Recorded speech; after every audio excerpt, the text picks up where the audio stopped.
I see him popping up. Got my sweet tea. Oh man, it's not music. Oh. Bro, I can't.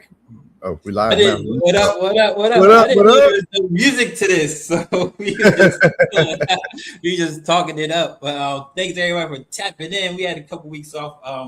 Your boy started a new job, and the Mondays is kind of tough with me, but I was able to leave on time, so we here with another Let's show for go. y'all. Let's go. Don't say finally, Ben. You switched the time to 6 o'clock anyway, so it's not like we're late anyway. Normally we start at 5:30, but I knew what I was doing. I switched to 6 o'clock, so we right on time, man. Benjay. How you doing, brother? How you doing? Happy New Year, first of all. Right? Happy New Year. Going into the new year. New year, new things, you know what I'm saying? New start, new fresh, Yeah, yeah, yeah, yeah, yeah. Leave all the old shit back in the old year and down to some new shit on the ground, We can wait. We can wait. I'm already starting off the year fresh. I'm liking it. How about you? I got some pairings going and shit. I got some clutches I should be dropping soon too. So I'm liking it. Right, so full disclosure, a lot of people know what happened with me, with in my mental health. So I took some time off from and I just got all my like majority of my snakes back. Only kept on holding the 20 just so I can focus on me and still deal with some rodents, but still focus on me. So I just picked up the rest of my no, well, I picked up most of my snakes. Yeah, yesterday. Yeah, yesterday. Derek Big D's or reptiles and geckos was holding on to them, and Jeff from Ballhead, he has some too, making sure that I get my mind right and everything. So they took a lot of weight off my shoulders, let me focus on myself. So now I just got most of my snakes back. So now breeding season is officially beginning for me. I did a couple pairings just with what I had, but only had a couple males.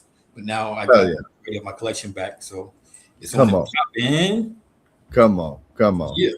And shout out to D and Baldhead, man, for sure. Yeah. They came a clutch. They I was in the hospital. I put myself in the hospital. Right. So I was in the hospital, and so while I was in the hospital, they went and grabbed them for me. They took good care of them. So, but they just get them back. That's what friends are for, right there, homie. That's what the friends are for, right there. Exactly. How about when we need it? You know what I'm saying? Mm-hmm. And it's good. Like don't be afraid to ask for help.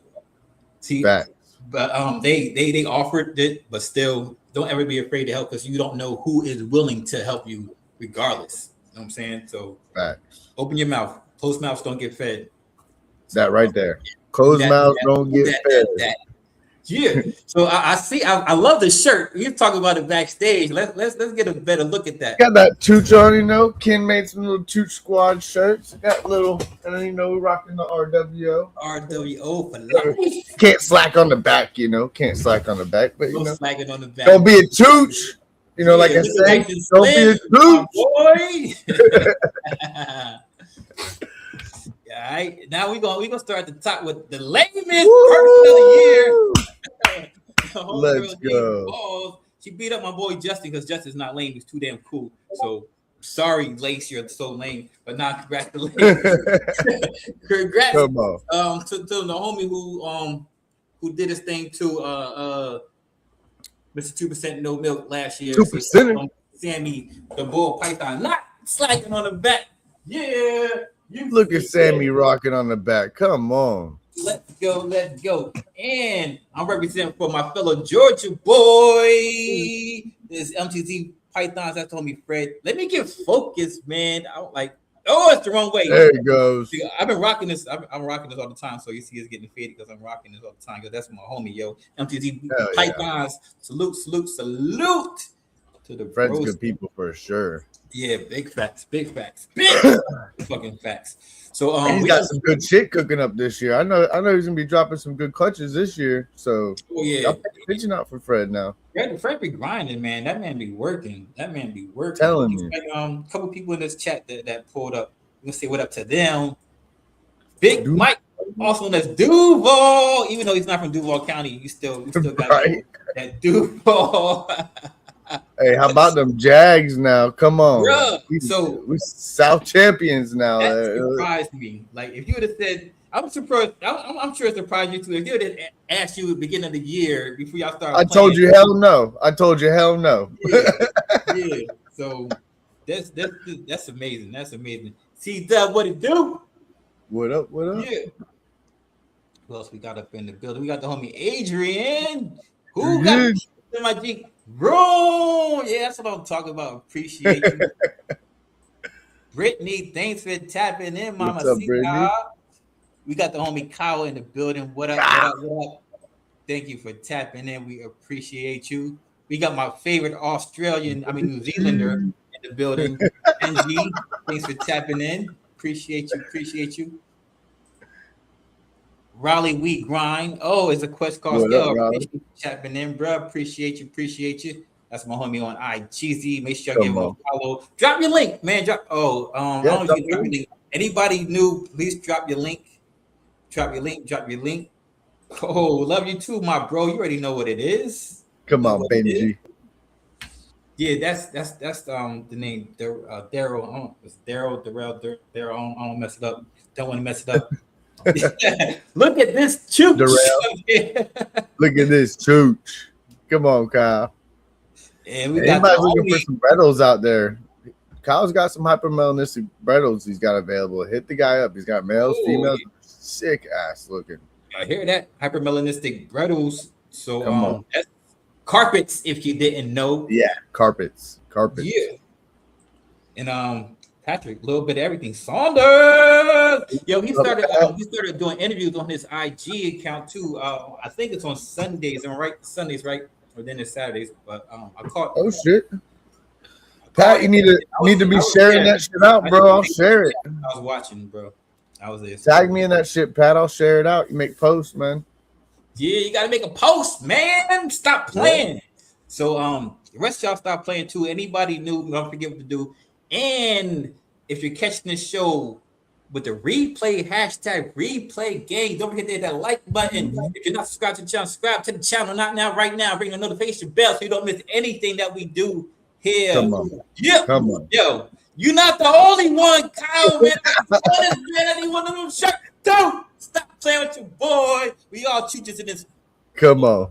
All right, man. Let me start yelling at the camera and everything. So I'm gonna get this sponsorship video jumping off real quick, and then we'll be right back with you. That's the sponsors. Yeah. Lindworm Exotics specializes in a multitude of reptiles such as ball pythons, dumeral boas, coastal rosy boas, and false water cobras, to name a few. They are dedicated to providing the public with well-adjusted animals with superior quality. Follow them on Instagram and Morph Market. Black Box Reptile Cages should be your go-to for high-quality reptile enclosures and rack systems. They offer versatile hatchling and adult racks that work with both Vision and Freedom Breeder tubs, as well as a wide range of terrestrial, arboreal, and bioactive cages. Located in Beaufort, Georgia, Black Box Reptile Cages offers local pickup as well as ship and freight. Check them out at blackboxcages.com and use code WhiskeyBomb25 for 5% off. Selected Reptiles works with a wide range of genetic combos, including Hypo-VPI Xanthic, DG-VPI Xanthic, and Zebra, but where they stand out is their work with Monsoon, Monarch, Sunset, and other high-end morphs. In addition to reptiles, they produce premium feeder rodents delivering to Florida, Georgia, and North and South Carolina. Make sure to use promo code WhiskeyBomb5 for 5% off any snake. Check them out on Morph Market or reach out directly. From fur to feathers, Fuzzy Acres has your feeder needs covered. Whether you're looking for frozen rats, bulk rabbits, or harder to find feeders like quail and guinea pigs, they've got the stock serious keepers rely on. Visit fuzzyacres.com for clean, healthy feeders that are frozen and shipped with care. Remember to use code WhiskeyBomb10 to save 10% on any order, and as always, Enjoy free shipping on all orders over $300. Grant and Mary of Rec Room Snakes have been breeding ball pythons and Woma pythons for over a decade. They're staples within the ball python realm and most notably known for their work with the paint mutation and putting it to multiple codoms and recessives to truly unlock its potential. Please give them a follow on Morph Market to check out their incredible animals and on Instagram to keep up with their projects. Ninja Balls is more than a breeder, he's a creator. He's the innovative thinker that brought you the Kiki Ball. He strives to make living works of art and improve upon them year in and year out. Follow him today on Instagram at Morph Market and know that with each purchase you make, you're getting quality. Bone Daddy Serpents is just getting started in the ball python industry, but he has major plans involving high-end genes such as Monarch and Sunset. Please keep an eye out on him because his passion and determination is going to take him very far within this industry.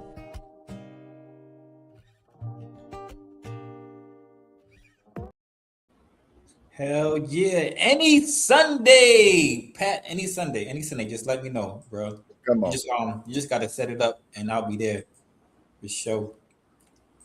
Facts. Yeah, also I want to shout out Shades of Blue, our channel sponsor. Big salute to Shades of Blue. Catch them on Instagram and on More Park. And you see I got the little rolling tick at the bottom.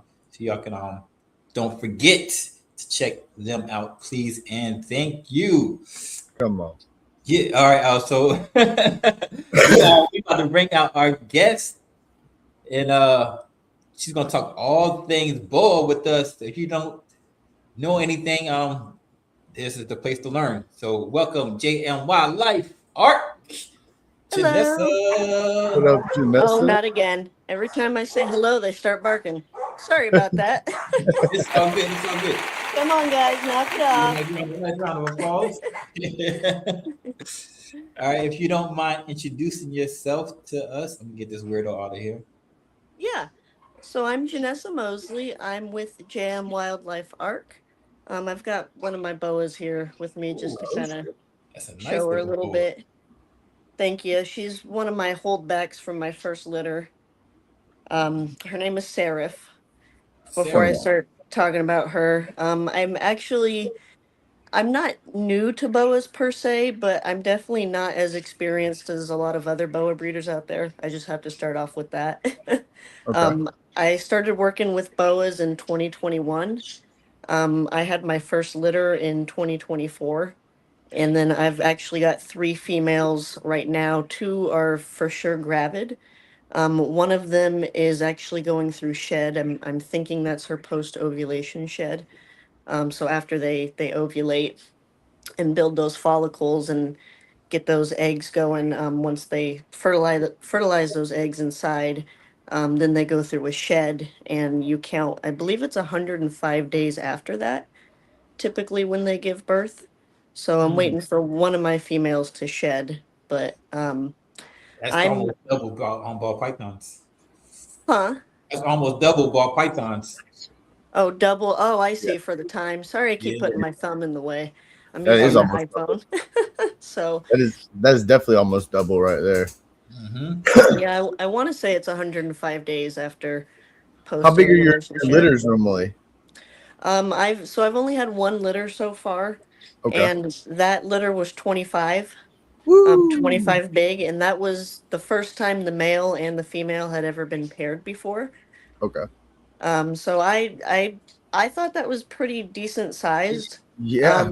I initially thought that, especially for the females having their first litter, that they had smaller litters, but I was wrong.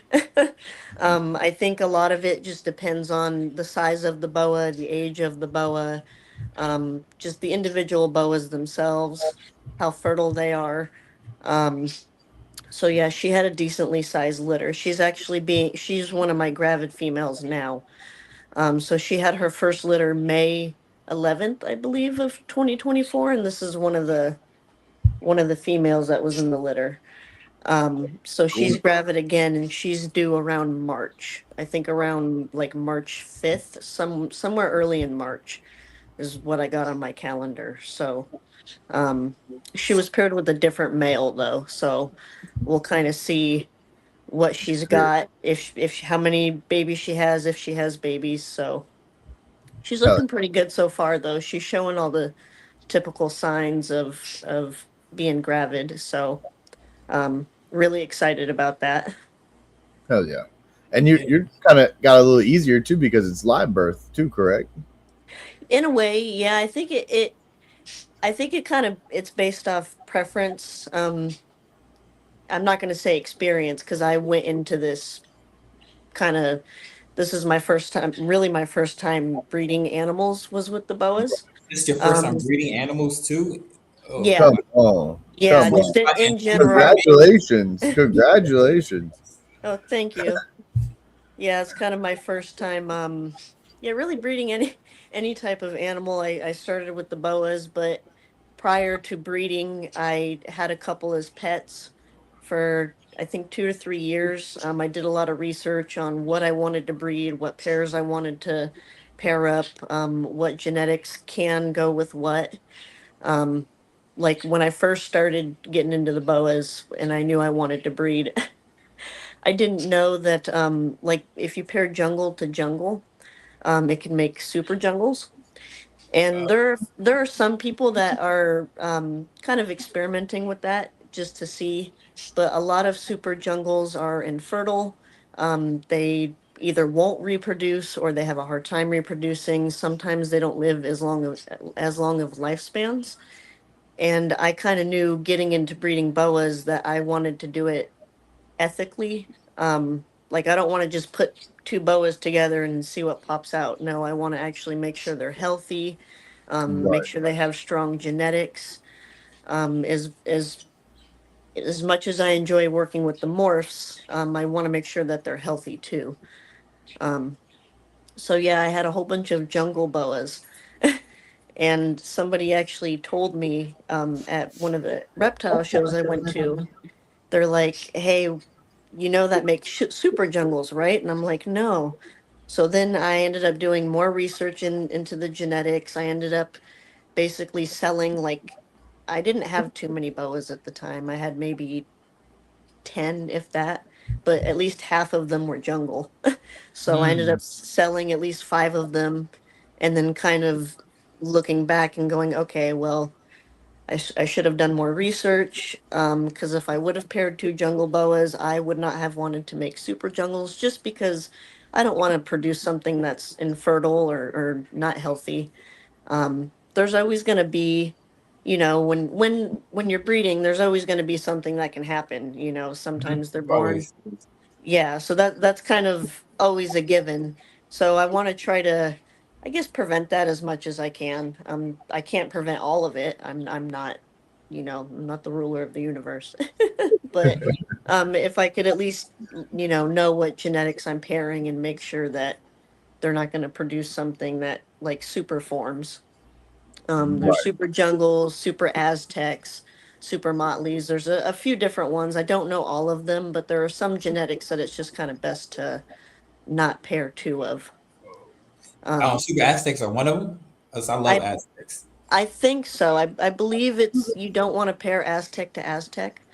I could be wrong, but I want to say that's one of them. I know Motley to Motley is definitely a no go. Okay. Um, a lot of the time they don't even make it too far into really past birth if they make it Right. to even being to even being born. There's a lot I don't know though. So this is just kind of within the few years of research I've done, but um, I know to a lot of other boa breeders, I do come off a little bit arrogant, and I admit to that. Being that I am new, I would say to this, I've only had one litter so far. Um, I'm just really passionate about it. I'm really passionate about working with the boas, making sure they're Um, healthy, producing boas that really keep their color and keep their pattern. Sorry, I'll keep going on and on. If you guys like want to Oh, ask a yeah, question, this is your show. You can talk as much as you want. Shout yeah. out to Cal. Cal is the one who got us our guest today. Salute to Cal. Yeah, thank you, Kyle. I really appreciate it. This is my first podcast. Well, I've had one podcast I did with my cousin, but it was kind of like for fun. Hell yeah. I've not Yeah. actually done a podcast on the reptiles or the boas or this is kind of new for me. I've just kind of sat and made YouTube videos and I'll just keep talking and talking in my YouTube videos.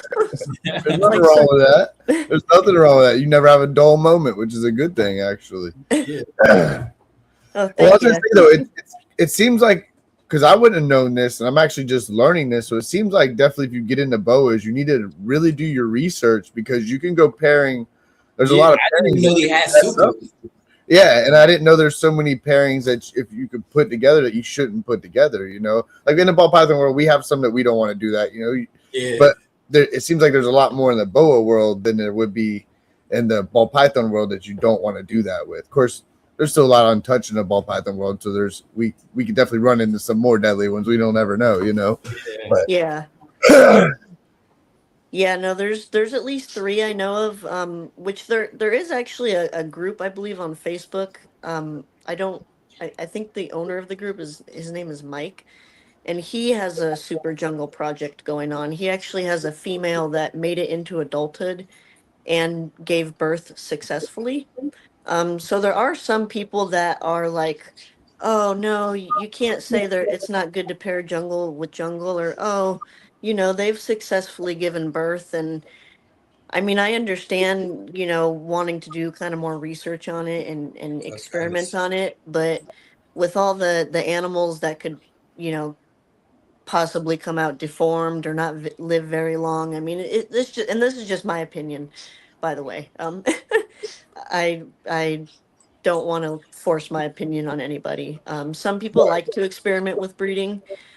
It's always going to be kind of an experiment in a way, but I try to, for myself, at least prioritize the health of the animal. So if I know there's a risk involved, I just don't take it. There's so many different projects you can have and different morphs to work with. In my opinion, it's like, well, why bother pairing two that could potentially produce something that's not fertile or produce something that's not healthy. Right. There's just so many different routes you can go. Um, and I actually, to be honest, there's a lot. I don't know very much about ball python morphs. um, right, so that's It's a lot to something. learn. Yeah, one day I'd like to kind of look into that. I don't know if I'll ever own if I have more space, I definitely probably will, but since I'm running everything kind of in my house and with all our other animals, I try to stick primarily to boas. fact, And if fact. I could, I'd probably have a whole zoo of articulated python, a Burmese python, just kind of a different snake species, but Right. I got to make sure I have the space to properly care for them. I don't want to just shove everything into my house and be like, "Hey, look what I got." um, but yeah, working with the boas for me has been. Oops, sorry. I'm really sorry. I keep moving my thumb in front of the camera. Oh, you're good. I'm trying to like hold the phone with one hand and hold her with the other hand. Come on. If That's a only we had. gorgeous snake. That's a Yes. gorgeous snake. Yes. Thank you. Yeah, she's probably my top holdback from that litter. So she's about a year and a half old. She'll be coming on 2 years in May. God, that is orange. Yeah, look how they grow so fast. Yeah, no, they were. And the color on that is just crazy to be that size. Yeah.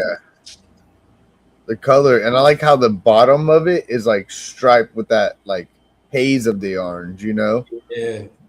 Yeah. Yeah, she's actually a almost a perfect representation of what I was trying to produce Heck with my first litter. It's a little bit, it's a lot to say as far as the genetics go, but so she's a possible super hypo. So she's definitely a hypo. The reason why I say possible super hypo is because her sire, her dad was a super hypo. yeah. And the only way you can prove out if a boa is a super hypo is by pairing them. And depending on what you pair them with, if all the offspring end up coming out as hypo, that's how you know that the one of the parents was a super hypo.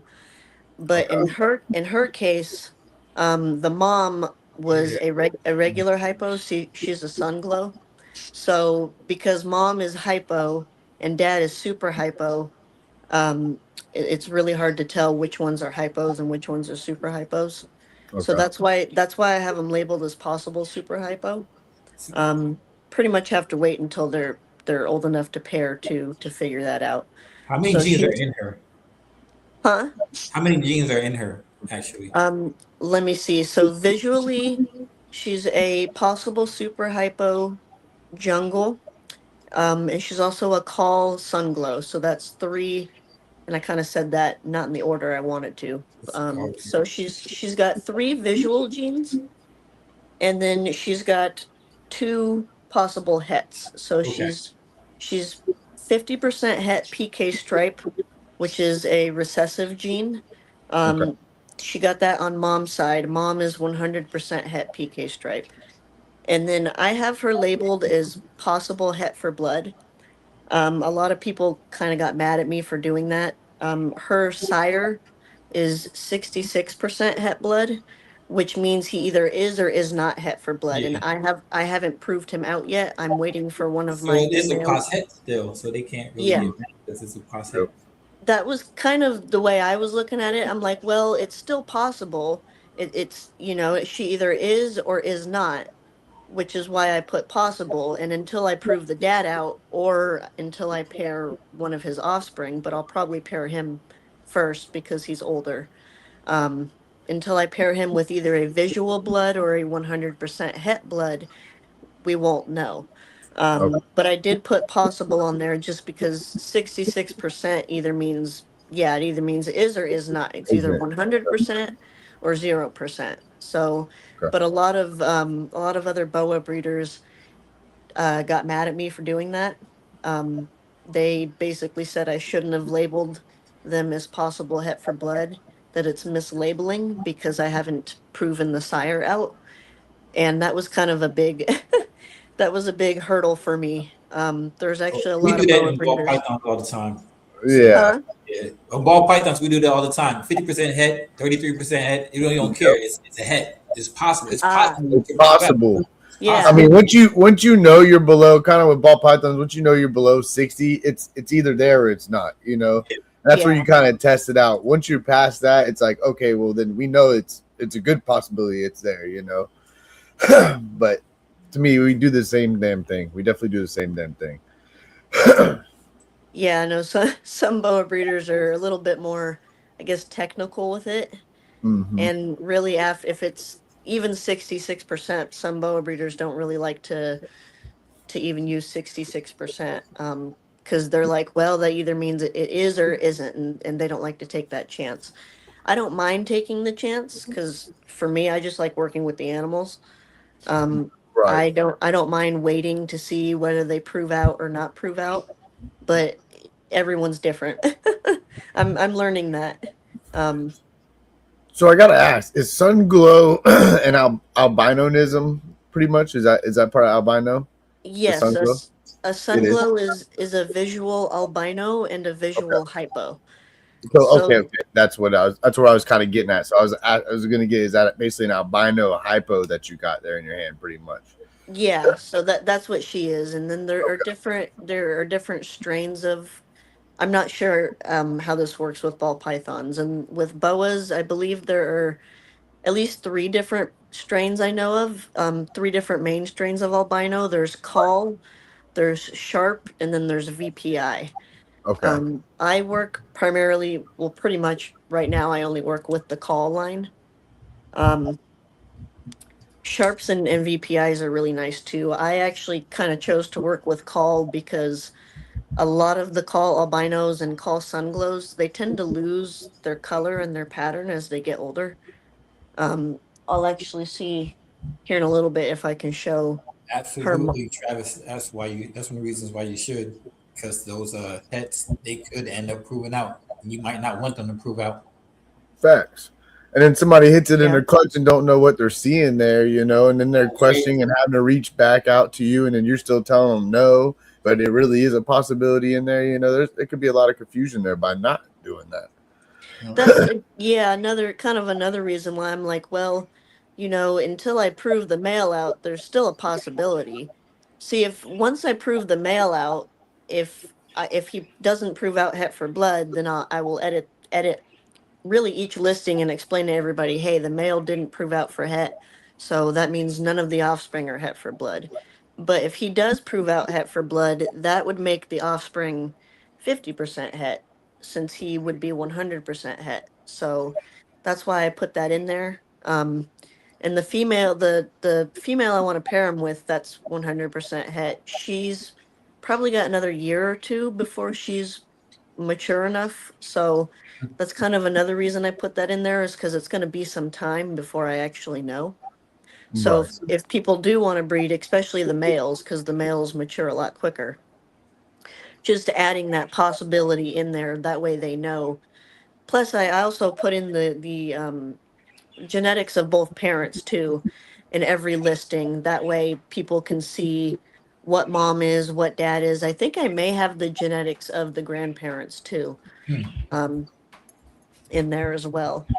Come on. At least on the dad's side. I don't on the I may or may not on the mom's side, but I have to go back and look. Um, but yeah, I try to be as specific on the genetics as far as the boas for what I work with. That way people know um, any and all possibilities. That way there's not like a hidden gene or a hidden, something that's like, oh hey, where'd this come from? Right. As fun as surprises can be, any gene can ruin a certain breeding project. Yeah, So, exactly. um, and that's why too, she's a visual jungle. I can tell she's a jungle by her pattern.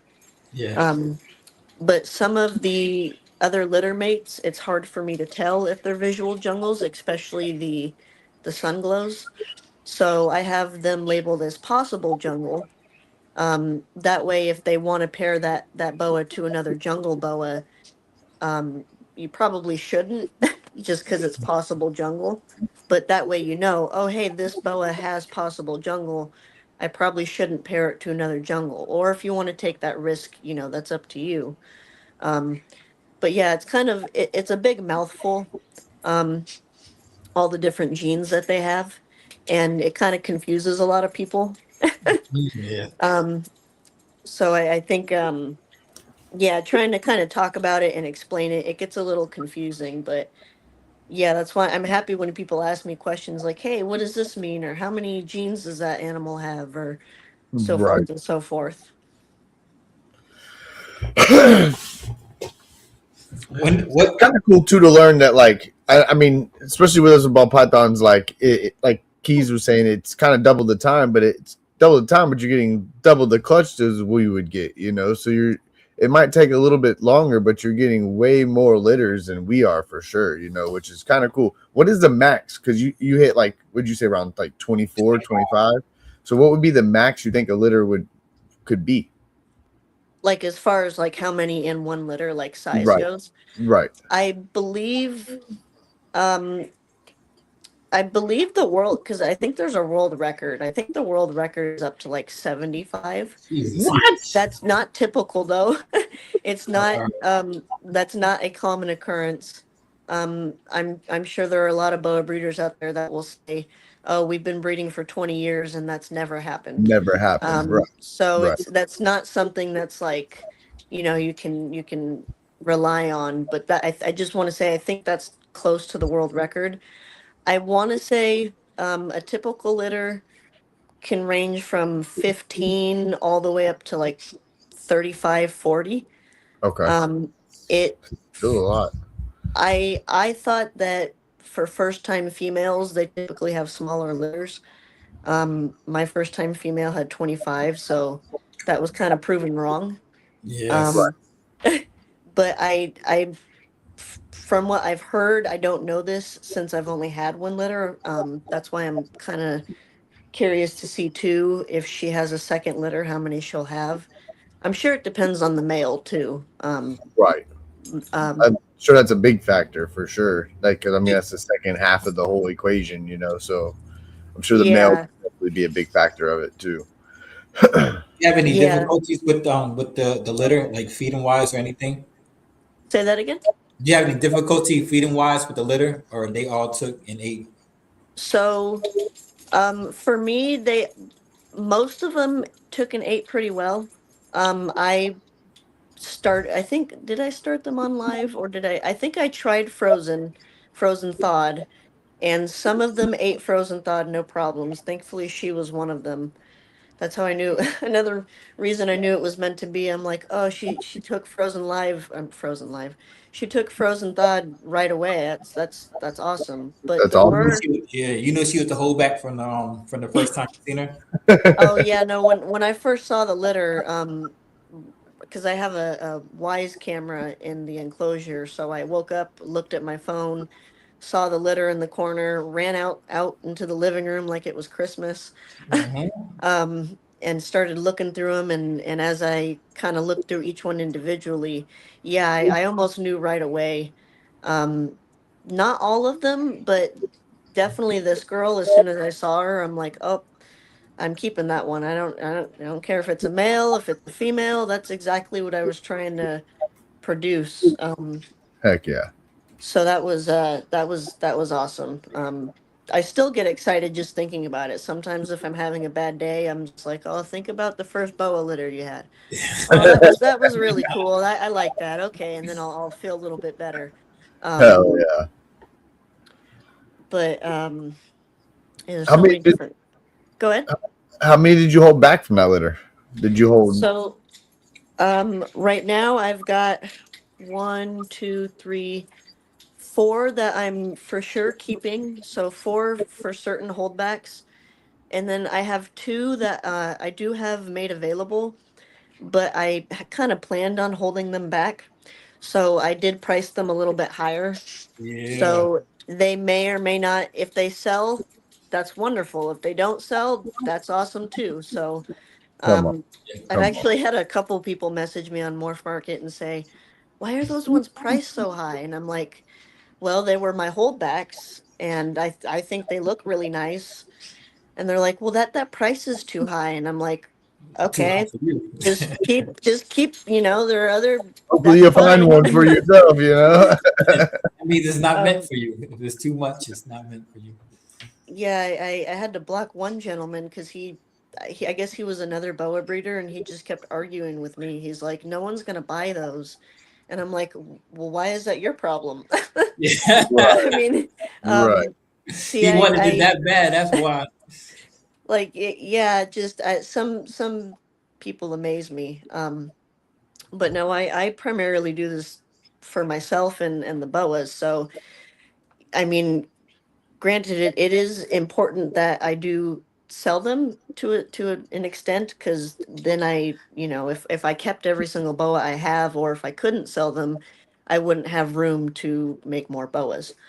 Right. But at the same time, for me, it's not like oh, I need to get them out now, or oh, I need to get them out like, no, whenever they sell, they sell. If they don't sell, they don't sell.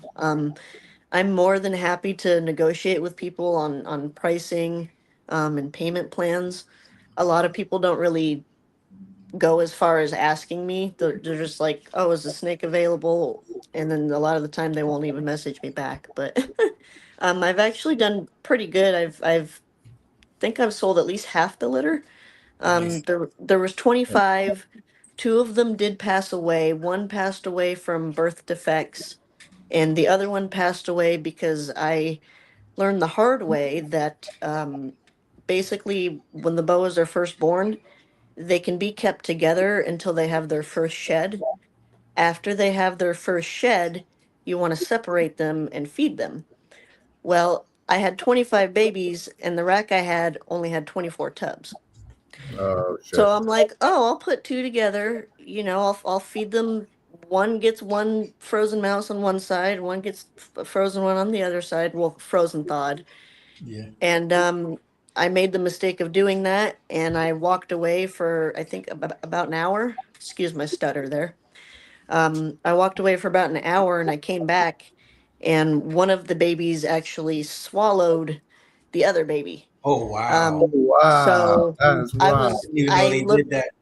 Yeah, no, he actually probably, that one may have probably died too if I wouldn't have gone in there and I actually had to pull the the one he Snake tried out. to eat out. Right. Yeah. Yeah. So, and then I felt so bad. I felt like this awful person for like at least a month. I'm like, oh my gosh, I can't believe I let that happen. So, lesson learned.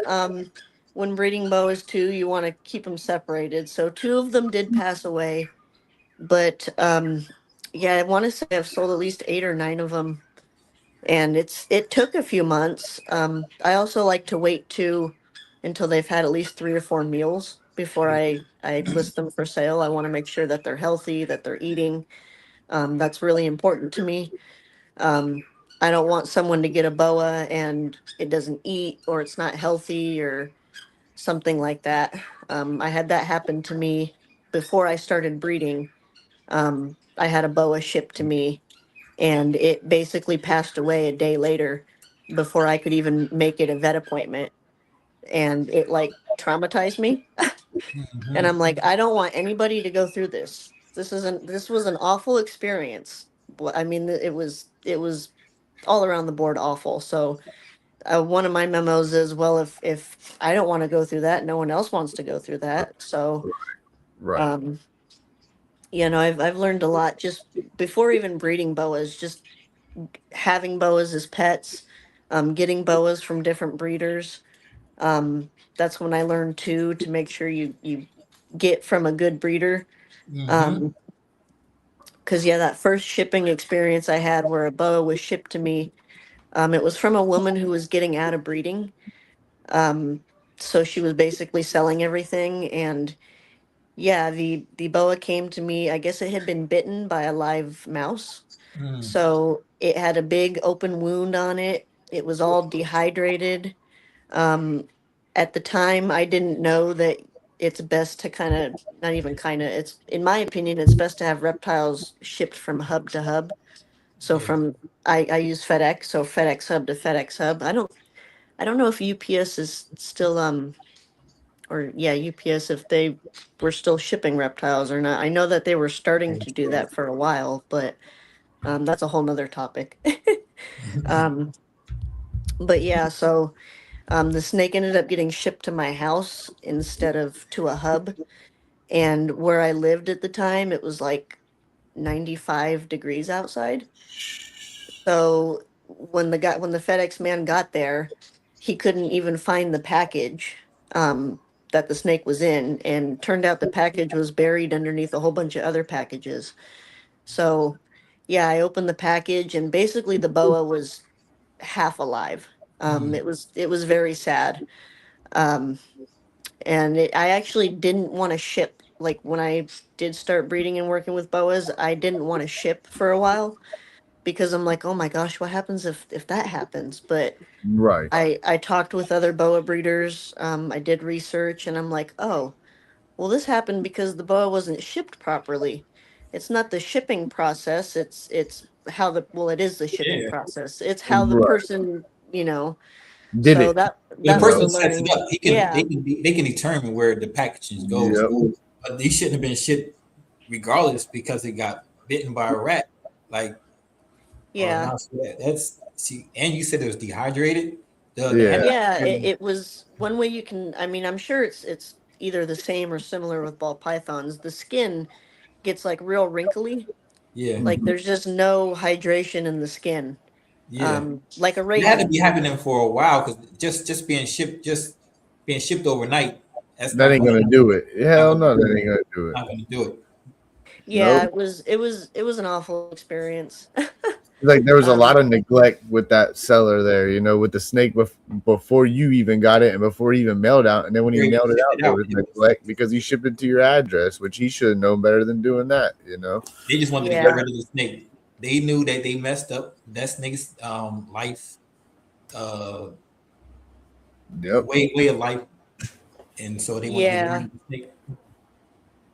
No, it was awful, and I tried to get a refund. They didn't want to refund me. Mm. I made the mistake of, I think it was a reptile group on Facebook that I had found this breeder and this post from. So I learned too, go You through a probably wasn't reputable. even a breeder. Yeah, no, I think they had like she said they had just it was her and her husband and they had several kids.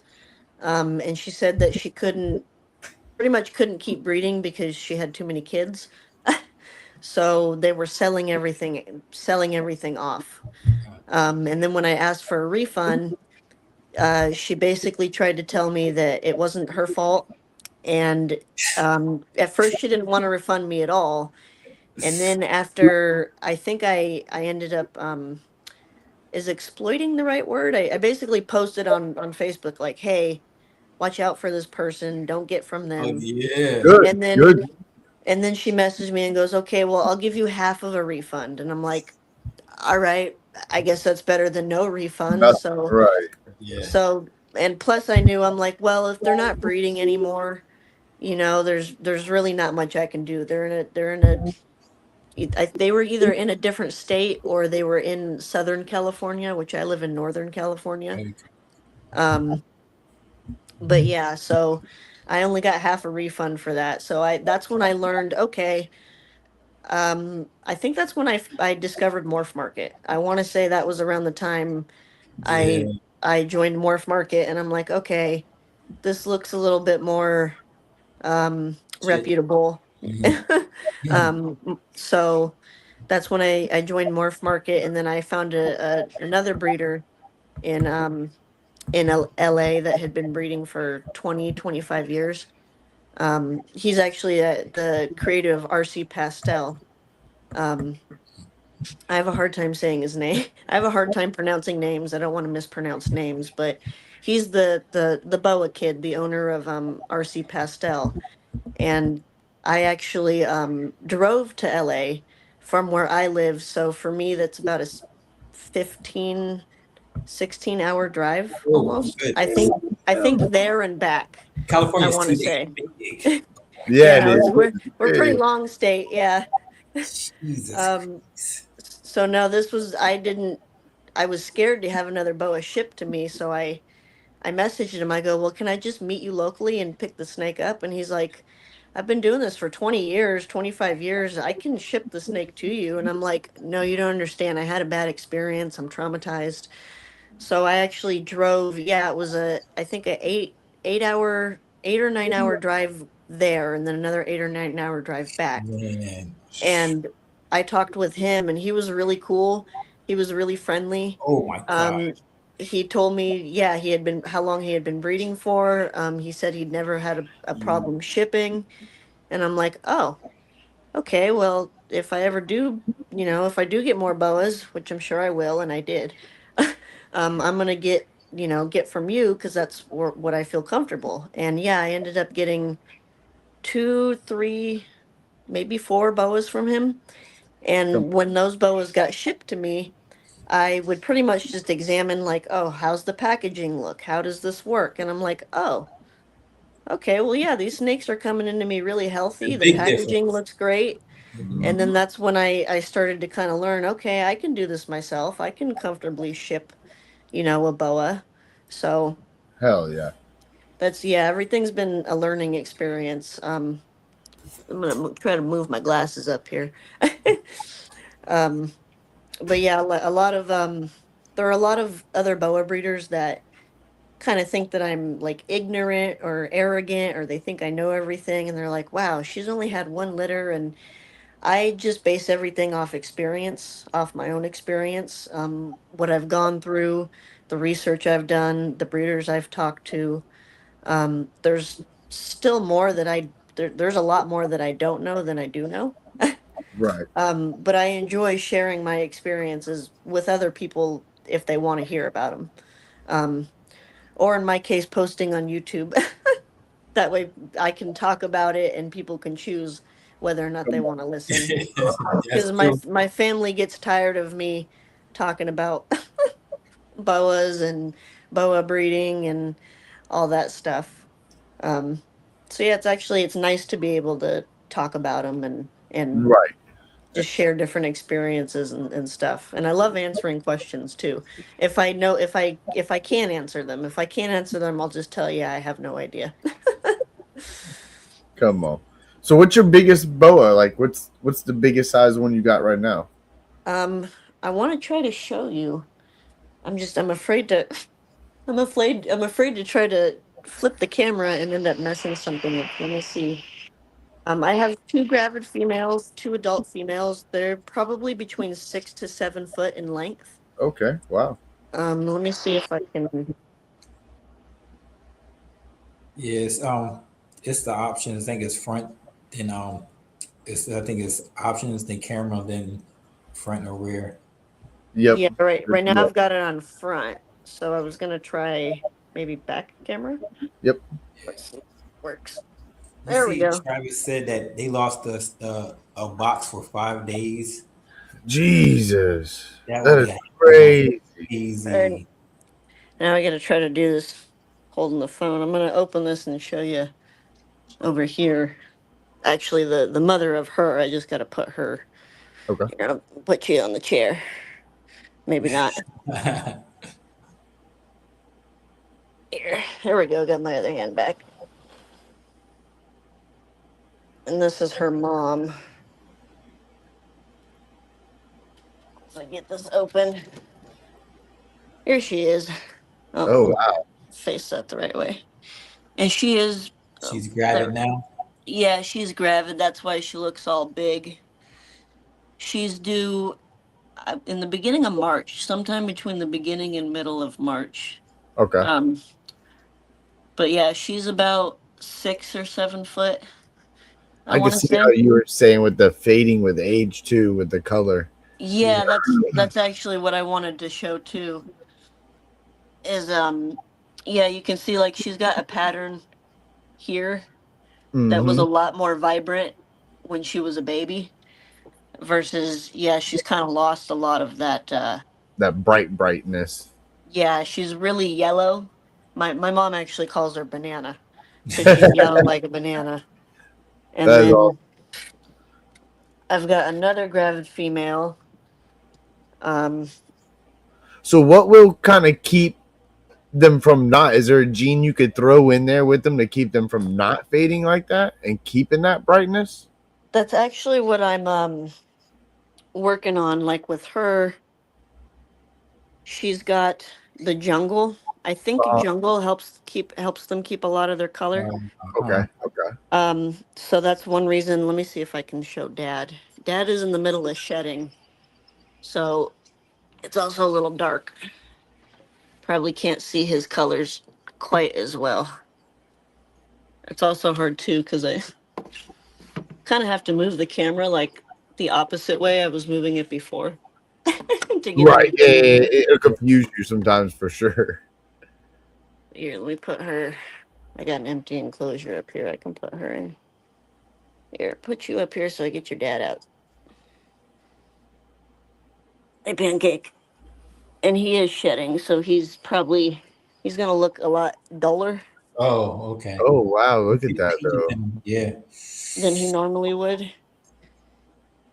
That's sick though. I Yeah. like Yeah, you Yeah. can already see his shed starting to come off on his back. But yeah, I think the jungle is what's gonna help them keep that color. Um, hell yeah. I don't know if the super hypo will help them keep the color or not. Okay. I know that the super hypo actually takes out a lot of the pigmentation, Okay. um, which is kind of neat because the jungle adds a lot of like black outlining around Okay. versus the super hypo kind of clears a lot of that up. I have his sister too, that looks really nice, but she's also going through shed. Let's see if I can. Yeah, I'm gonna leave you up here for a minute. I've got. Where are you in here? Pancake's sister. Her name is Waffles. So Pancake she's. waffles.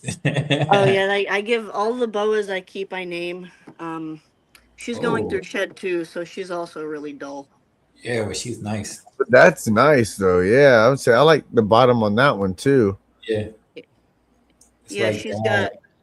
she's got a lot of like red kind of tone, red pink Yep. tone on her sides.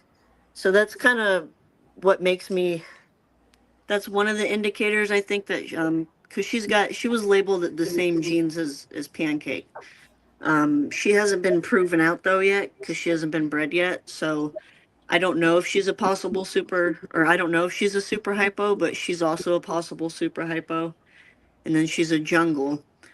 And Pancake, the sire, proved out to be 100% het call albino because half the litter came out albino. So I'm hoping with her that she'll also prove out to be het for albino and hopefully het for blood as well. But a lot of what makes me think that she will is that color under there on her sides. Which yeah, have to do another another podcast after she sheds because she's actually one of my not just one of my favorites, but a lot of people's favorites because of her color. Yeah, that one looks gorgeous. And then down here, this is my other gravid female, and she's a normal boa, so she doesn't have any, to my knowledge, she doesn't have any other genes. And I actually paired her with Pancake, the male. Okay. Some more jungle stuff. Yeah, That jungle is good. That jungle, I like that. yeah, kind of my goal with this pairing was to produce more hypo jungles and then basically help me kind of visualize the jungles that are harder to tell. Being that she's a normal and doesn't have any hypo in her, it'll be easier for me to determine. Plus, I don't think any of the babies are going to come out albino unless she magically proves out to be het for call albino, but I don't think that she will. Okay. So this pairing is actually a big learning lesson for me to be able to tell visual jungles better. Hell yeah. And then the male I paired with the other female on the bottom there. Let me see if I can get to him. Let me get the stepping stool. Oh, he's up high. Yeah, I'm like 5'3", Okay. and I think this stack goes like Oh yeah, a little over 6 foot. This is the male I paired her. oh. Nah, that was Nice. Yeah. It's got So that rustic look to it. that's the one that's 66% head blood. No, this one is actually a visual blood. Okay. So he's a hypo blood. He's 66% het call albino. So I paired him with Aurora. That was the first gravid female on the bottom, the visual sun glow. And basically my goal with this pairing, this is actually a pairing I've been waiting for, is to see if he proves het for call albino. If he does, then some of the offspring will be visual call sun glows, and then they'll be 100% het for blood, since he's a visual blood. One of my basically overall goals is to here, I'll put this back on my face for, oh, sorry, switch the camera around. One of my overall goals is to produce a sun dragon or a red dragon. A red dragon is 2 visual recessives. Just grabbing this girl real quick out of here. A red dragon is 2 visual recessives. It's a visual albino and a visual blood. So that really nice red color shown on the male up there, that's from being a visual blood.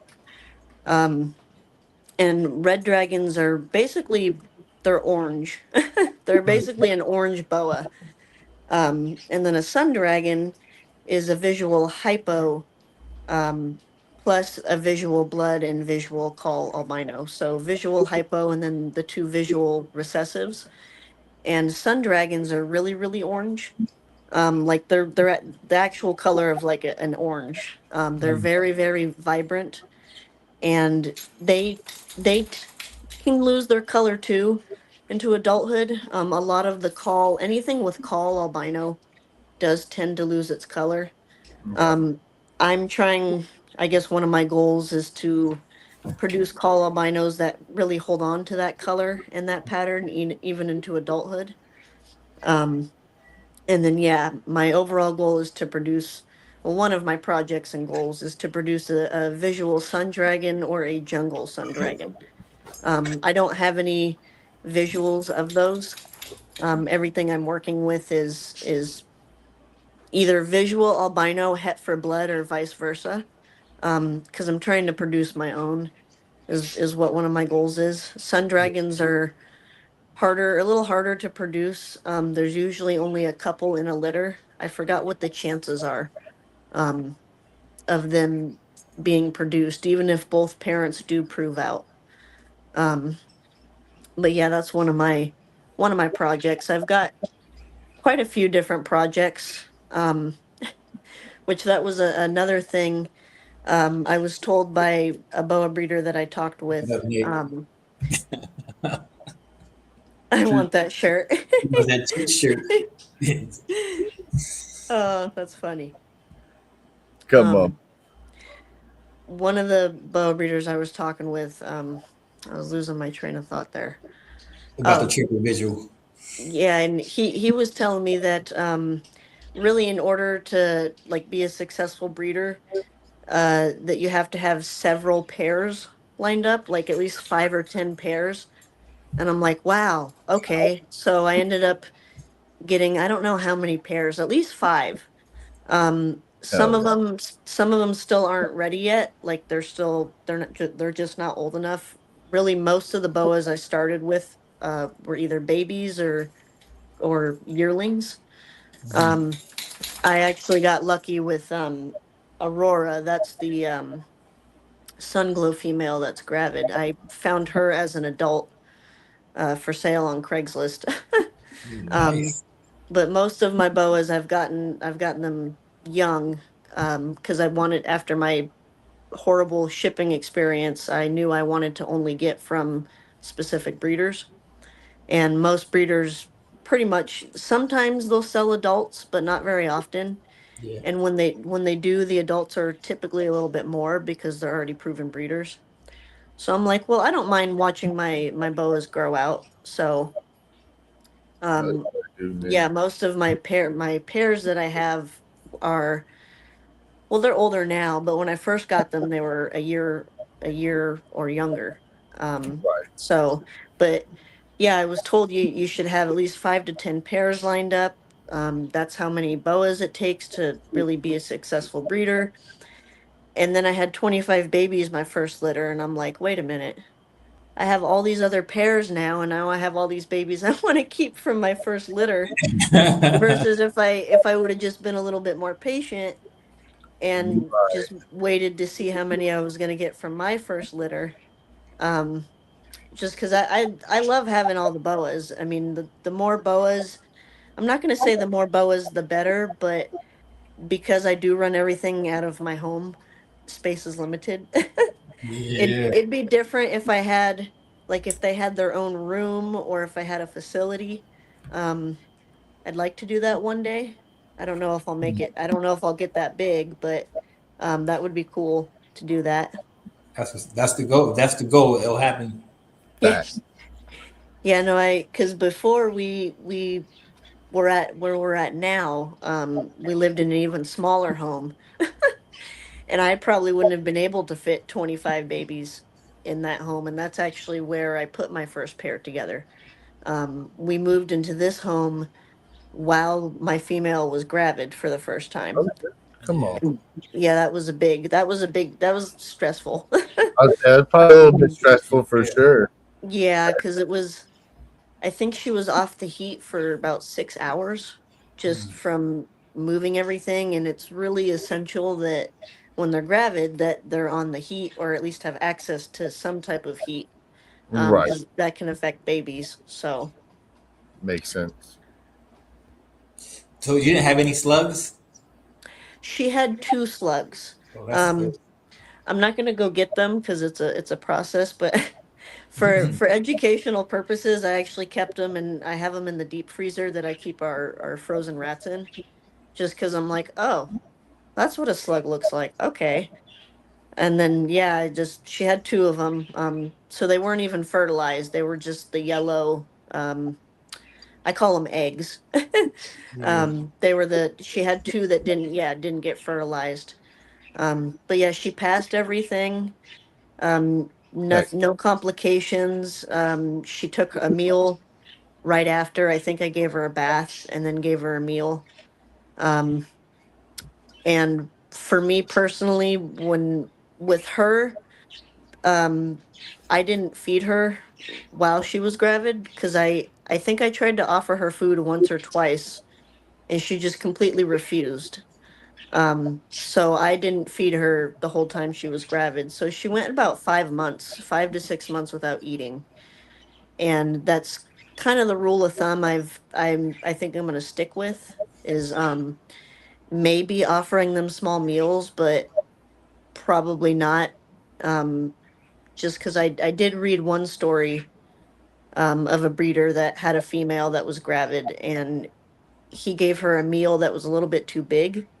So it ended up getting impacted and the female ended up passing away. Hmm. Um, I think he actually ended up doing an autopsy on the female just to see what happened.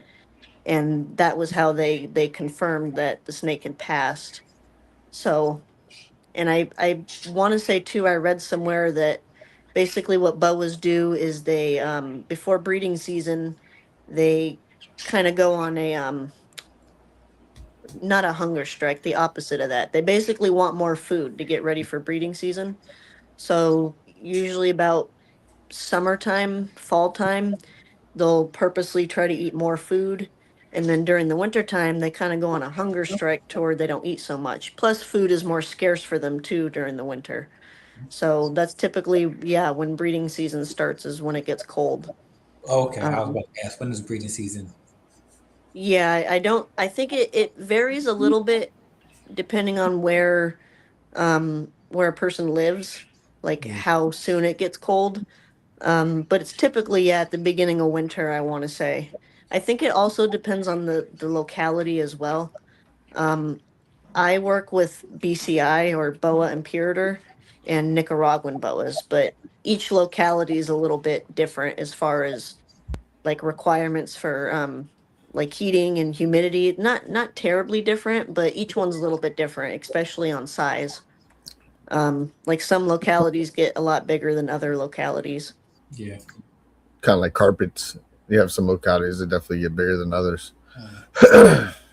Is there a certain amount of times that you actually pair them off, or you just once you see the lock, you assume that they're gonna take, or do you pair them off like to see like ball python breeders? Sometimes we like to see 3 or 4 locks before we give up on before we stop pairing those together, as if you don't ultrasound. I don't ultrasound. Um, Typically, I guess from my experience and from the research I've done, um, typically put a male in with the female, and sometimes it can take a couple days, sometimes it could take a couple weeks, sometimes it can even take a couple months before they even lock. Other times they get to it right away. Um, I guess it just depends on the individual boas. Boas are interesting too, because sometimes you could put a male with a female and they won't do anything, but you can take that male out and put him with another female and they go at it right away. Yeah. It's kind of interesting how that works. For me, I typically leave my males in for at least a couple months. Okay. Within that amount of time, I usually see anywhere between 5 to 10 lock like times that they actually lock. And that's for the times I just happen to see them. I don't just kind of, I don't sit and watch them. I don't have time to do Oh, that, yeah, nor that's do I pretty want cool. I didn't know to. that. Like we'll leave them in Um, there for a few days, 3 4 days, Yep. like and then take them out and then do it again Yep. like a month or so later. for boas, I mean, I've not actually tried that. I don't know like if that would work or if there are other breeders that have tried that. I know with boas, um, from the other breeders I've talked with, they typically will just leave the male in there even if they're not showing interest for like a few days to a week, they just leave them in there for sometimes all of breeding season. Yeah. Um, As if I you want think that male to hit, right? yeah, You really want that combination. especially yeah, if you want that combination, because sometimes it just takes a little bit longer. Um, Another thing some breeders will do that I actually recently did with one of my pairs is Put a sharp together with a female the other day, and she grabbed and wrapped them up. He had to separate them. oh She's Yeah. oh wow, Boy, try to kill that male for real. Like, damn, that's that wild. is She hadn't wild. treated him at all. Not oh my yeah, type. She said, yeah, that's a lot of work. yeah. No, I mean I can't compare because boas are the first, like I said, the first animal I've bred, but it hasn't been easy. Even Oh the yeah. first litter I got, um, a lot of people go, "Oh, you were just lucky, it just happened to work out." And I go, "No, I put in a lot of work into, getting the snakes, making sure they're healthy, making sure that they're the right age, making sure that they're comfortable while they're breeding." Um, but yeah, with boas, a lot of breeders will put the males in and leave them in there and just try to give them time because yeah, sometimes it takes longer than others. Excuse me, sorry, I thought I had a burp for a second. But Hell yeah. other times, yeah, some breeders that like Yes, sir. I don't consider myself to be a big breeder. I'm a new breeder, being that I've only had one litter.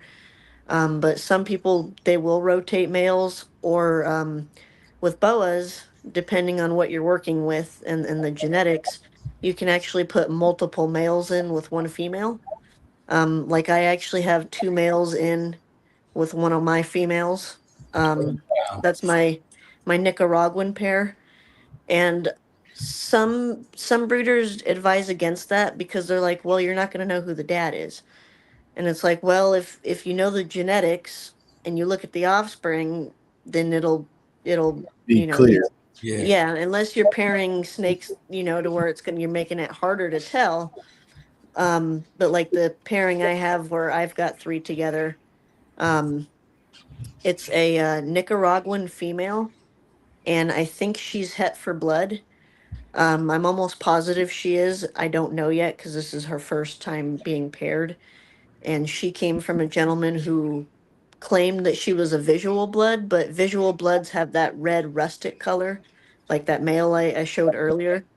Blood. You can also tell a visual blood by the eye color. The eye color will be the same as the body color. They'll have That'd that be red that eyes.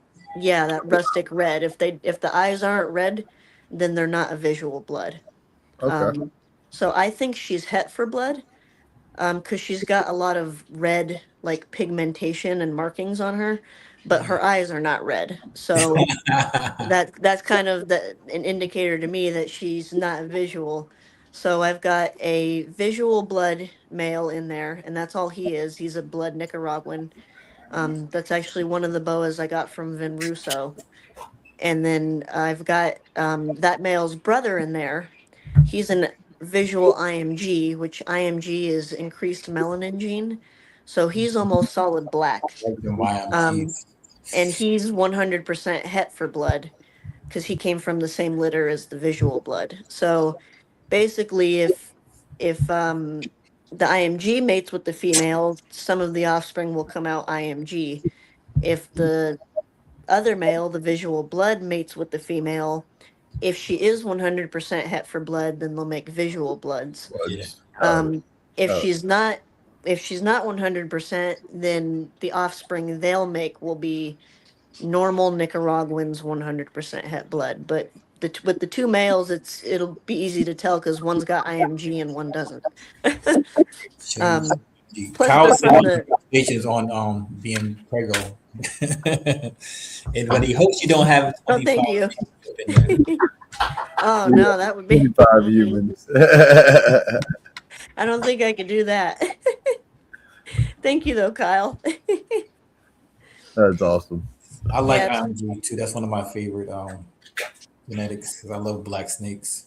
See, they're the darker ones. IMGs are. Yeah, they're always more appealing for sure. yeah, I want to take him out so I could show him because he's really really neat looking, but he's he's being paired with one of my females. I haven't actually seen him lock with the female. I've seen the other male and the female lock. He's just kind of like hangs out on top of her back, like, "Hey, I'm happy to be here," I guess. um, but no, that's Wow. another project I'm excited for. Is I've got one IMG male. He's IMG 100% het blood, and that's another male I got from Vin Russo. Um, that's another project I'm excited. Vin Russo was producing. He called them, I think he called them Black Dragons. Yeah. It's basically a visual IMG and a visual blood. So it was a red and black boa. Mm. A lot of the time, the IMG will overcome that red color and it'll kind of take over. So you'll mostly just see the IMG, but you can still see like hints of red come in, especially in the sunlight, because Mm. IMGs have a lot of iridescence. Yeah. So that's a project I'm excited for too. I can actually, I'm gonna grab.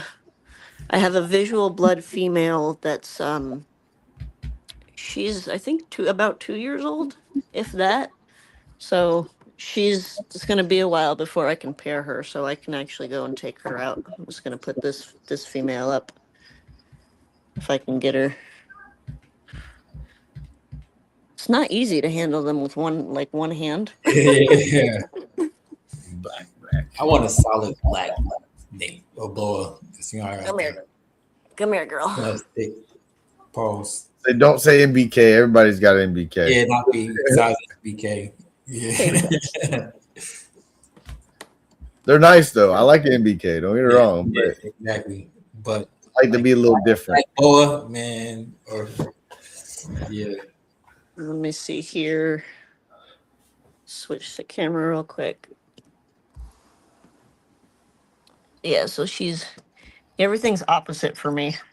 Like for me, she's on the opposite side, but so this is one of my visual bloods. And she's a Nicaraguan boa, so I find that She is beautiful. Look at that. Yeah. Oh man.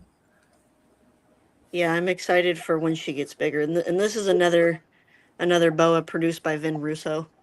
This was actually the last boa I purchased. I'm trying not to buy any more boas and just kind of stick to producing my own, but it's hard. But yeah, I plan on pairing her with an IMG het blood when she's big enough. It'll be a few years, but I think it'll definitely be worth the wait. It's got that rustic color to it. That's cool. Yeah, it is too cool.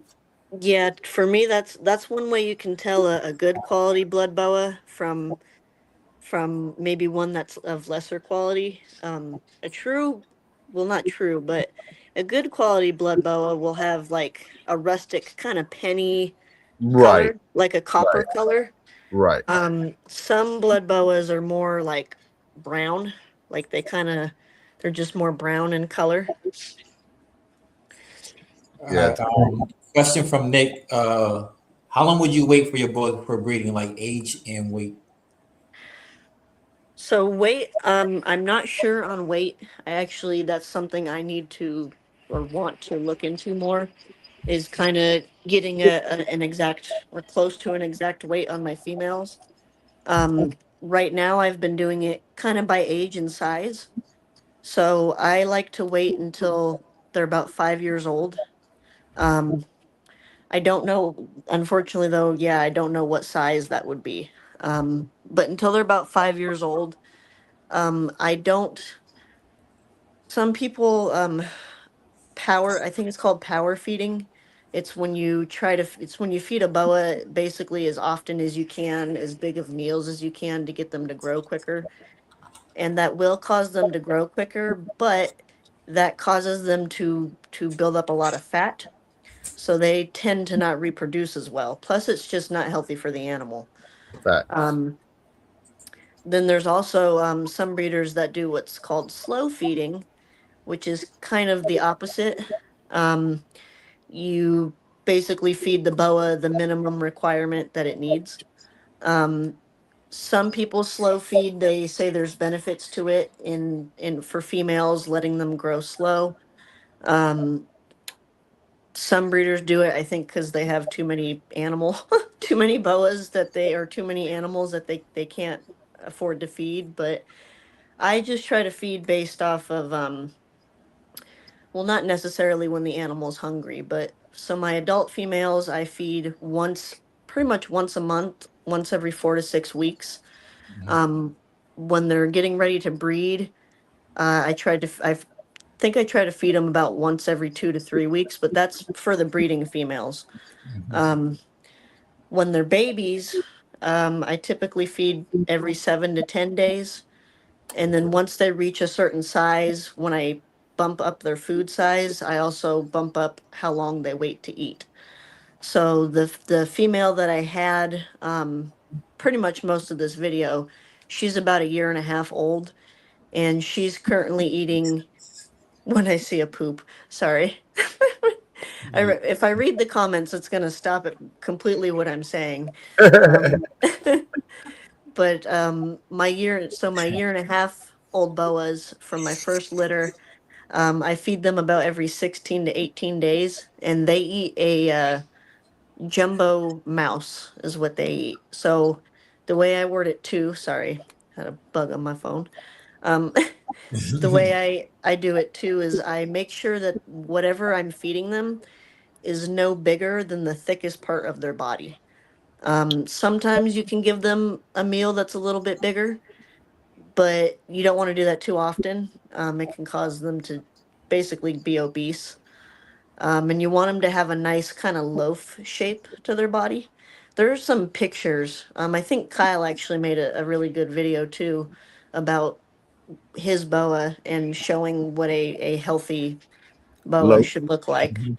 Um, but it's different too for everybody. If you have a pet, if you're breeding, because breeding boas eat a little differently than pet boas. Some people don't feed as often during the winter because of breeding season and because in the wild they don't eat as often. So some people don't feed their boas as often. I still feed mine throughout the winter. I just keep them on the regular schedule unless they're gravid. I don't, like I said, I don't typically feed when they're gravid. I might offer a smaller meal, but typically not because I just don't want to risk impaction. Um, so that's kind of feeding wise. And then yeah, the older they get, I'll slowly upgrade their food size, space out how often they eat. Um, because yeah, I've got boas of all different sizes and all different ages, especially since the Nicaraguans are smaller than the boa imperator. I Wow. think I think Nicaraguans get somewhere between 3 to 5 feet in length. I want to say the females get closer to 5 feet and the males get closer to 3 feet. Um, and That's that's not bad. just kind of, Yeah. huh? That's not bad at all, actually. Yeah, Mhm. one reason I wanted to work with the Nicaraguans is because they're smaller. Um, and I like bigger boas personally, but when you're selling boas, not everyone wants like a 8 foot, ten Right. foot boa Yeah. in their home. So Nicaraguans are kind of that perfect, like they're not too small, but they're not too big kind of size range. Um, I have noticed their temperament's a little bit more spicy, Okay. Mhm. so to The speak. Nicaraguans, Huh? the Nicaraguans are more Yeah, spicy. they're a little bit more spicy. If you handle them regularly, just like most boas, they're pretty calm, but um excuse me. I have one Nicaraguan female that's an adult, and I think I've had her for 2 or 3 years now. And she was an adult when I got her. She was given to me by a woman who basically couldn't care for her any longer. Um, and I found out where the boa came from the East Bay Vivarium. Um, I think they're in Berkeley, but anyways, I anytime I opened her enclosure anytime I went near the enclosure, first thing she'd start doing is hissing. She'd cock back. She'd strike at the door. I actually had to have half of her enclosure covered just to keep her less stressed out. And she had hides in there. She had hides. She had places to hide. She had plenty of room. It actually wasn't until this past year. She's back there. That's why I'm looking back there. It wasn't until this past year that she started to calm down. I can actually go into her enclosure. I can pet her. She doesn't hiss at me. She doesn't strike at me. It's taken her, yeah, a couple of years of just getting used to me. Um, and I would hardly handle her because of just of how stressed out it would make her. So I would just kind of, yeah, take care of her and kind of monitor her from like her enclosure. And over the course of, yeah, almost 2 years, she's finally calmed down. But the Nicaraguan female I have that is with my two males, I've had her for maybe about 6 or 7 months or longer, about a little under a year. And anytime I go near her, she's she's ready. Yeah, she's hissing. She's ready to strike. My two Nicaraguan males, I got them when they were babies. And when I took them out of the shipping box, the first thing they did was try to strike up at my face. Mm. Now I can hold them no problems.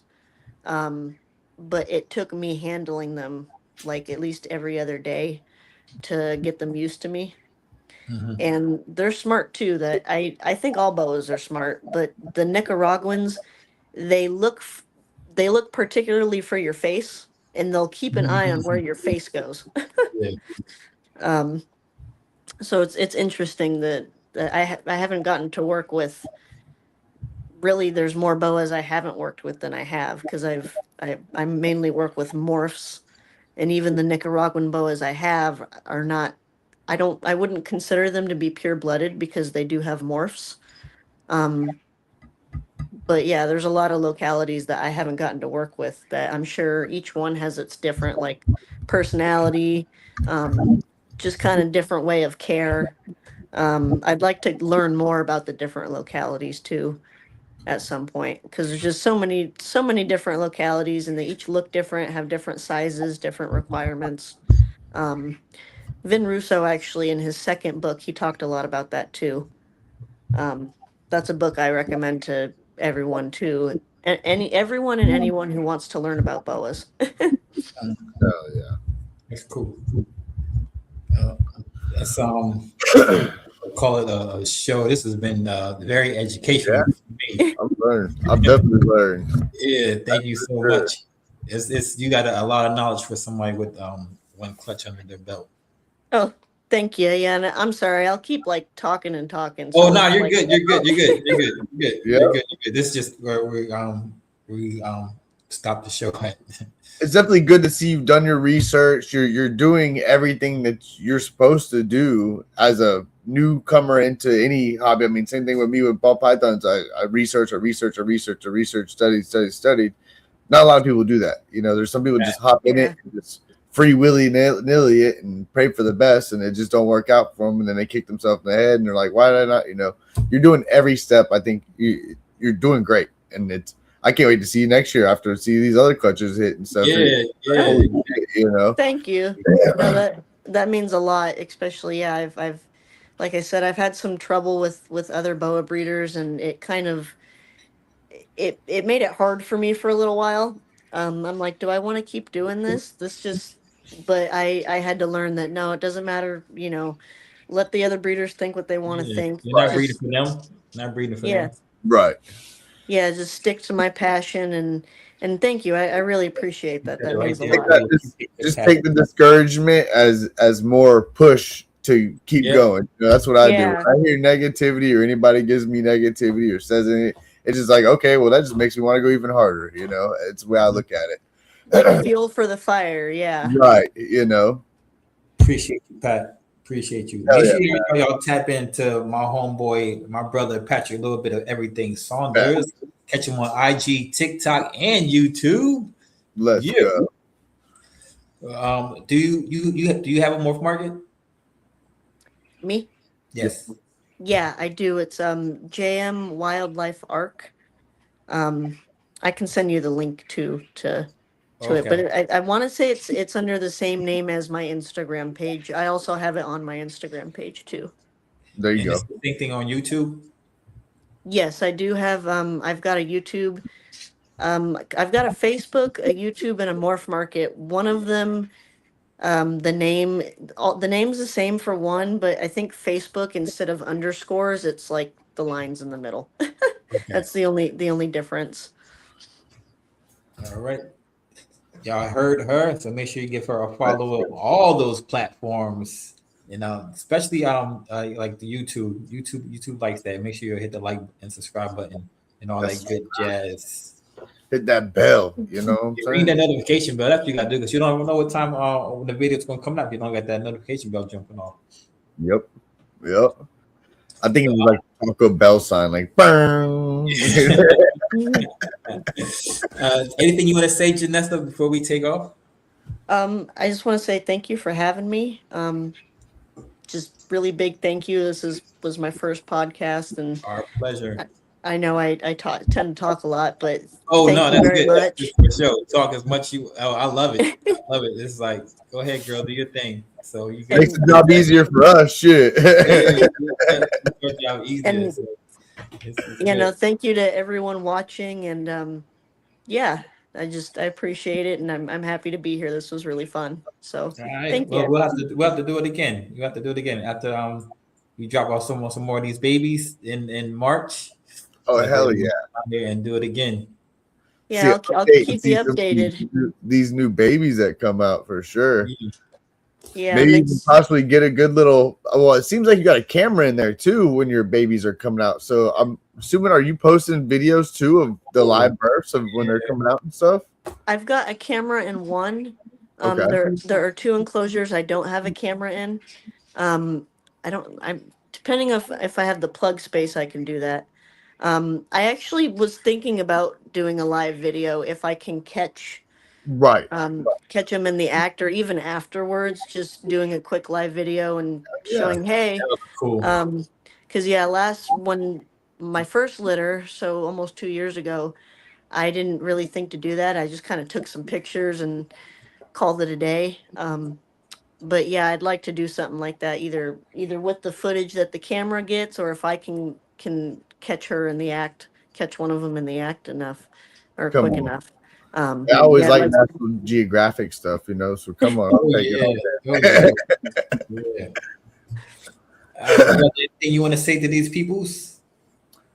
Like I tell everybody, there's speed humps, but it's not happening this year. We're in a new year.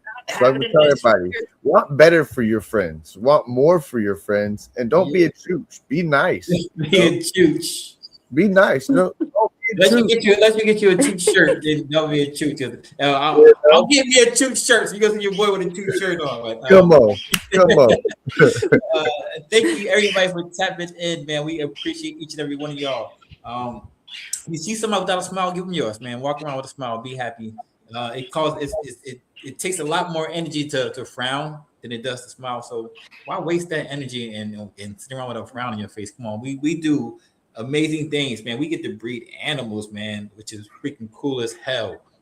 We bring life to this world without the pain. I bring life to this world. I'm sorry, but we don't have. Come on. No, my very first clutch was one of the happiest days of my life. So, and I love that feeling. I love that feeling. We chase that feeling multiple times a year, so it's a good feeling. So, yeah, get those smiles out, man. Get those flowers out tomorrow. It's not promised. 5 minutes from now, it's not promised. Know that. So please call your loved ones. Do that, do that, and get the fuck off my phone because we out. Peace. Oh, I got to do another outro. What outro we going to do? We're just going to do an outro. We'll do Hit Out Friday outro. We just There we go. Let's do it. Here we go. All right. Good night. Appreciate y'all.